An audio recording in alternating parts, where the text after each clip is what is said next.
Olá, tudo bem? A avaliação de hoje é com mais um Lexus, dessa vez o UX250H. É o crossover da marca com motorização híbrida e eu vou mostrar para vocês todos os detalhes a partir de agora. Questão de design, conforto, dirigibilidade. Não esquece também, se inscreva no canal, deixe seu like, deixe seu comentário, tá bom? Vamos lá?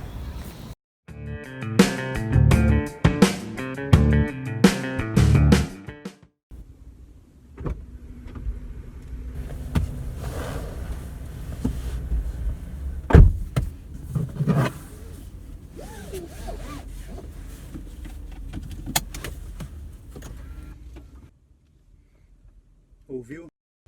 Então, também não ouviu. É exatamente isso que a gente sente quando entra em um veículo elétrico ou híbrido.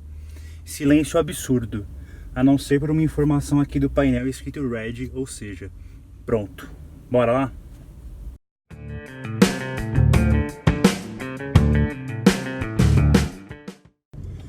O Lexus UX250H, ele vem com powertrain híbrido, com motor 2.0 de 145 cavalos a gasolina e um motor elétrico que é posicionado aqui no eixo dianteiro, que gera mais 107 cavalos. A potência combinada dos motores é de 181 cavalos. Não pode esquecer que em veículos híbridos a potência nunca é somada, tá bom? Ela sempre é combinada e nunca é a plenitude da somatória dos dois valores. O conjunto, ele é guiado, ele é tocado aqui na verdade por um câmbio com um princípio de CVT, mas é um câmbio transeixo, que nada mais é do que um câmbio que é montado ao longo do eixo que tem a tração. Ele tem o mesmo princípio, tem o mesmo funcionamento de um CVT e simula também 6 marchas. Bom, como você pode notar aqui, o silêncio dentro do carro é absurdo até. Fora o isolamento acústico do veículo, que é muito bom, a gente não ouve aqui o motor a combustão funcionando, porque aqui eu estou em uma velocidade de cerca de 42 km por hora, 45 agora, e com o pé bem leve aqui na função Eco, ele vai priorizar o consumo de combustível, então ele está deixando somente o motor elétrico ligado. Mas quando a gente entra nessa rua aqui, por exemplo, que eu vou enfrentar uma subida razoavelmente íngreme,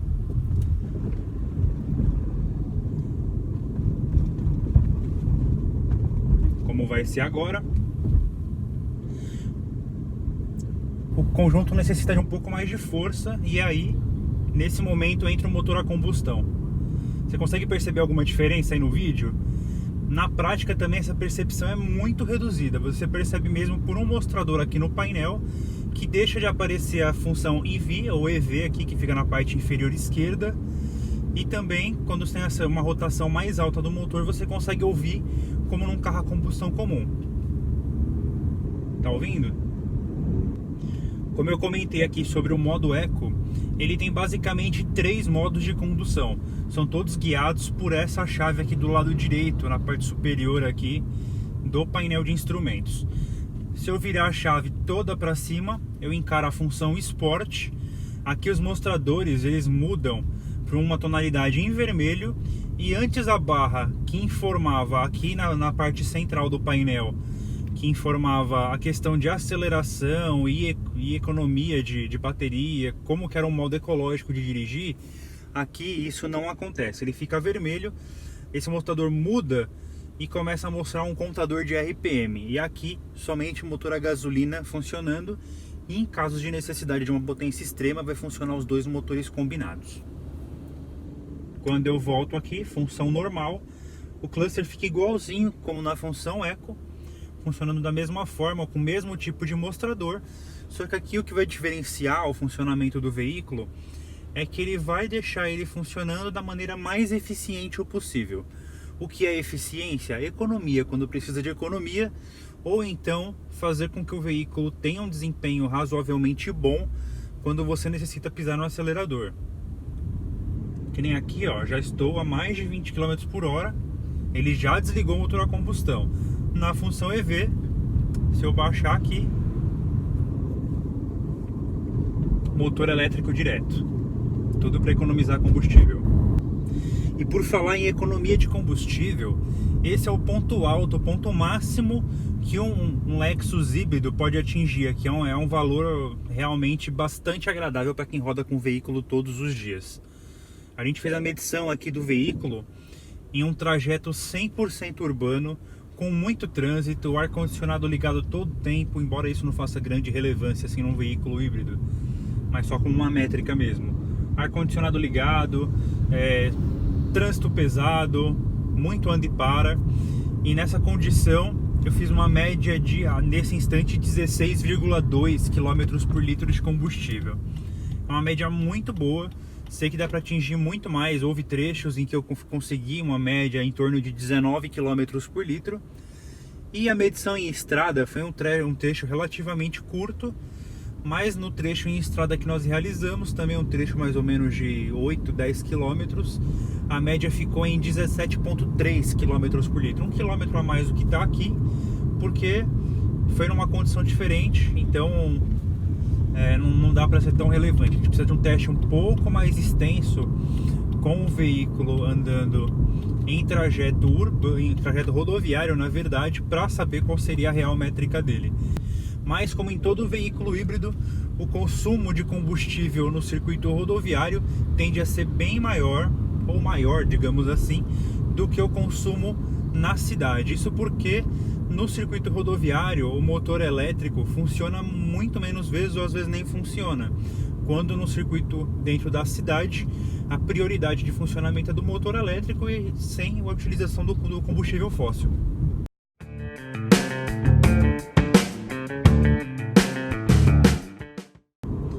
Bom, como você pode notar, a dirigibilidade do carro é muito agradável. Como todo veículo híbrido, veículo elétrico, as acelerações são muito rápidas, a resposta do acelerador também é muito rápida, é um carro bastante esperto para dirigir. A disponibilidade de torque imediato, instantâneo, faz com que você tenha um carro que, para uso em cidade, seja muito melhor, muito mais agradável do que muito carro a combustão. O câmbio do tipo CVT também tem um funcionamento muito bom. Ele consegue fazer as trocas de marchas, ou na verdade nem fazer troca nenhuma de marcha, de maneira bastante suave, sem nenhum tipo de tranco e sem apresentar aquele sintoma comum dos veículos com câmbio CVT, que é levar muito a rotação até o momento de fazer uma troca. Nesse carro você praticamente não percebe, é como se realmente você dirigisse um elétrico, sem marcha nenhuma, aceleração constante. Claro, exceção feita quando você faz acelerações muito bruscas, em que você tem que deixar o veículo com por exemplo, uma ultrapassagem, uma subida muito íngreme, em que realmente você acelera muito o veículo. Aí sim, nesses casos é muito provável que você vá sentir que a rotação vai subir e tem essa troca um pouco mais presente de marchas mesmo. Quando na verdade aqui no uso urbano, no dia a dia, você nem percebe.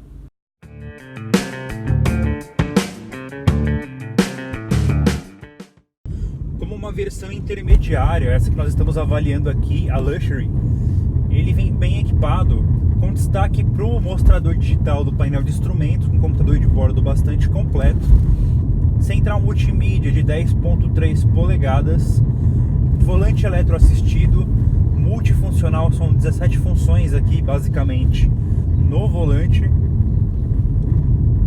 vidros elétricos e travas elétricas, retrovisores elétricos com rebatimento elétrico, retrovisor interno eletrocrômico,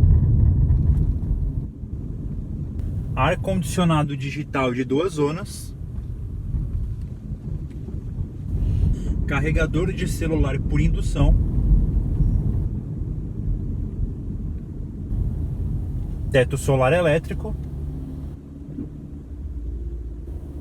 faróis e limpadores de para-brisa com funcionamento automático, função de aquecimento ou resfriamento dos bancos, bancos com regulagem elétrica,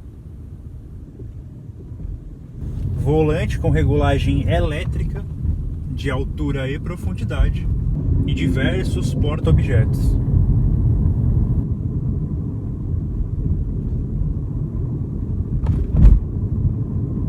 Mas não se esqueça que mais detalhes sobre os itens de série, tudo mais detalhadinho, você vai ver na avaliação para a revista Car Stereo Tech. O link eu vou deixar aqui no card e também na descrição, todas as informações lá, hein, pessoal? Corre lá!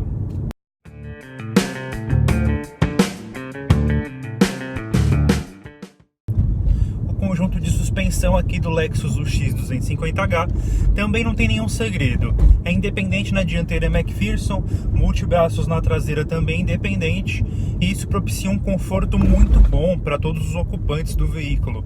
É um carro que filtra bem as irregularidades da pista, só que ele é uma suspensão um pouco mais rígida do que é comum aos veículos da Toyota, por exemplo. Ele é um pouco mais semelhante ao tipo de calibração de suspensão dos veículos da Honda. E qual que é o principal problema disso, a principal característica disso? É que quando você pega uma rua mais irregular, como a gente está passando agora, a gente balança um pouquinho. Mas isso também não é só uma característica da calibração da suspensão. Um detalhe que faz o veículo ter esse comportamento é que ele tem os pneus Run Flat. Pneus Run Flat, eles são um pouco mais rígidos e filtram um pouquinho menos do que filtrariam pneus do tipo comum. Então esse carro, por exemplo, ele não tem step, ele vem com um sistema ali atrás para você fazer a recuperação do pneu, até você levar num borracheiro e fazer a correção completa ou a troca do pneu por completo. Então aqui não tem step. Então com pneus Run Flat, você sente um carro um pouco mais duro mesmo quando enfrenta maiores irregularidades da pista. E é uma característica, não? Se você pegar ruas mais bem pavimentadas, você dificilmente vai sentir essa diferença de calibração. Mas se você pega a rua mais esburacada, sofre um pouco mais com isso, você vai perceber que esse carro aqui é bem diferente de um Toyota comum. Afinal, um Lexus era para ser muito mais confortável do que um Toyota, mas nesse carro não é não. O sistema de freios também aqui do Lexus não tem nenhum segredo. Discos ventilados na dianteira, discos sólidos na traseira. A principal característica aqui é que, como ele é um veículo híbrido, ele tem uma função regenerativa nos freios. E o que seria essa função? Essa função regenerativa, ela aproveita a energia gerada das frenagens para recarregar as baterias. E qual que é o principal probleminha que acontece quando a gente dirige um carro híbrido, com uma diferença em relação a um combustão? É que quando a gente pisa no freio, antes de entrarem as pastilhas para travar lá no disco, entra o sistema regenerativo, e esse sistema regenerativo faz com que o carro dê algumas cabeçadas na freada. Então, qual que é a principal dificuldade aqui, quando você pega o carro para dirigir pelas primeiras vezes, é saber modular bem o freio para que você não fique dando cabeçada. Então é uma coisa um pouquinho chata de início, um pouco difícil, então até você acostumar com o quanto o freio é sensível. Então qualquer milímetro de frenagem aqui que você pise no pedal, ele já vai frear razoavelmente bem. Então você tem que perceber que nesse carro você tem que frear muito menos do que você freia em outros. E até você acostumar com isso demora um pouquinho, mas depois você acostuma tranquilo. É uma característica que assusta de início, que você vai dirigir pisando no freio, tá, pisando no freio direto. Depois acostumou, perfeito.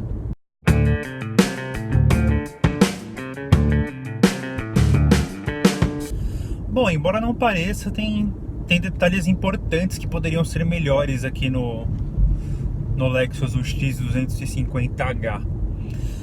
Bom, a começar não dá para falar de outra coisa sem destacar isso, é que a central multimídia, ela não tem conectividade via Apple CarPlay e Android Auto. Isso é um ponto que é muito complicado nos veículos da linha Toyota, antigos, na linha Lexus aqui principalmente. A falta de conectividade com o smartphone faz com que você perca funções importantes que todo mundo é acostumado a utilizar, como por exemplo o GPS nativo, o GPS do Waze, por exemplo. O carro tem GPS nativo, então é uma característica que te faz falta. A reprodução de músicas você até consegue vencer de alguma maneira utilizando a conexão via Bluetooth. Só que quando você quer utilizar outros aplicativos, ou responder mensagens do WhatsApp via comandos de voz, por exemplo, o próprio Waze, isso faz falta realmente. Você tem por cerca de R$200 mil, você ter um carro que não tenha conectividade com o seu smartphone é um quesito bem grave. Ainda no mérito da central multimídia, um outro problema aqui, que ainda é uma coisa que os japoneses teimam bastante, principalmente os da Lexus, é que ele não tem, a tela multimídia dele não é por controle touchscreen, é pelo touchpad aqui na região central. Qual que é o principal problema aqui? Para você acessar as funções daqui do painel da central multimídia, você tem um botão mapa, um menu e um voltar, e no meio você tem esse grande touchpad aqui que faz esses barulhos, uma característica, tá? Qual que é o problema? Quando você está dirigindo, você tem que apoiar, você tira uma mão do volante aqui, apoia a mão apoia o braço, na verdade, no encosto, e fica localizando a função que você quer via touchpad. Só que aqui, para você fazer isso, você tem que ficar prestando atenção na central multimídia, aonde que a ponteira está direcionando para a função que você quer dirigir. Isso faz com que você desvie o olhar de onde você quer realmente tomar conta, que é da função de direção. Além disso, você tem que movimentar com o dedo no touch, acessar e apertar como se fosse num touchpad de notebook mesmo. Outro problema, como você está com o braço aqui numa posição não muito ideal, se você está achando sua função e você passa no buraco, seu dedo balança, você acaba por perder a função e tem que voltar. Então você tem que ficar prestando muita atenção para você não perder. Outra coisa, para você achar o que você precisa muita concentração e entender muito como funciona a ideia aqui da central multimídia, porque ela não é muito intuitiva. Então, para algumas funções aqui, você tem que entender que o mapa vai aparecer sempre aqui na região maior da central multimídia do lado esquerdo, e as outras funções secundárias vão ficar do lado direito. Esse lado direito é customizável, a área do mapa não é. E quando você acessa uma função, o mapa desaparece, você acessa a função e ele volta. Então, se você demorar um pouquinho, vai voltar para o mapa e você perde a função de novo. E um outro detalhe também é que para você, como um atalho das funções de rádio, um pouco para trás você tem um joystick, digamos assim, um controle das informações do rádio. Então você consegue mudar aqui as bandas de rádio, o volume, alterar entre as mídias, se vai ser FM, AM, Bluetooth, se vai fazer as alterações aqui. O botão de fazer a seleção de bandas de áudio com rotativo, E outros botões aqui também na lateral, na parte superior, para você trocar músicas para frente, para trás, rádio para frente ou para trás. É muita função concentrada aqui numa região só e que te desconcentra. Então era muito mais intuitivo, muito mais fácil. Se fosse touch, que você já ia, você bate o olho, tá todo mundo acostumado já a utilizar um touchscreen no veículo, e dessa forma aqui é bastante confuso. Um outro detalhe aqui que também faz falta é com relação ao espaço interno para os ocupantes que vêm atrás aqui no veículo. Quem segue atrás sofre um pouquinho com espaço para as pernas e para a região da cabeça. A própria característica de construção da carroceria faz com que a traseira seja baixa. E se você é muito alto, invariavelmente você vai bater a cabeça. Isso acontece até aqui na frente. Eu tô aqui na posição mais baixa do banco e ó, minha cabeça bate na coluna. Embora ele tenha airbags laterais de proteção, você imagina um acidente ser bastante grave.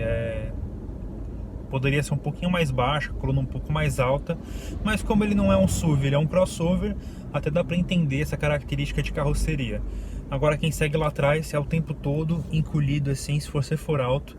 Se for que nem meu amigo Valentim, 1 metro lá vai fumaça, é difícil. E ainda falando de espaço interno, a questão já é o porta-malas. O porta-malas do UX é bastante pequeno, ele tem cerca de um volume equivalente ao do Nissan March. Então, fazer viagens aqui e pensar em carregar muitas malas, esquece. Então é isso, pessoal, espero que você tenha gostado do vídeo. Se você gostou, deixa o seu like. Se você não gostou, pode dar dislike também, não tem problema. Só você que gostou e que não gostou, deixa aqui na descrição do vídeo, nos comentários, por que você gostou, por que você não gostou, o que você gostaria de saber do veículo que eu não comentei, ou sugestões de melhoria, coisas que deveriam ser mudadas aqui no canal. Pode mandar que eu faço o possível para responder todo mundo. Também, se você quer que eu faça avaliação de algum veículo, pode ser novo, usado, antigo, também deixa nos comentários que eu vou correr atrás para fazer uma avaliação completa para você, tá bom? Muito obrigado, vejo vocês no próximo vídeo. Abraço.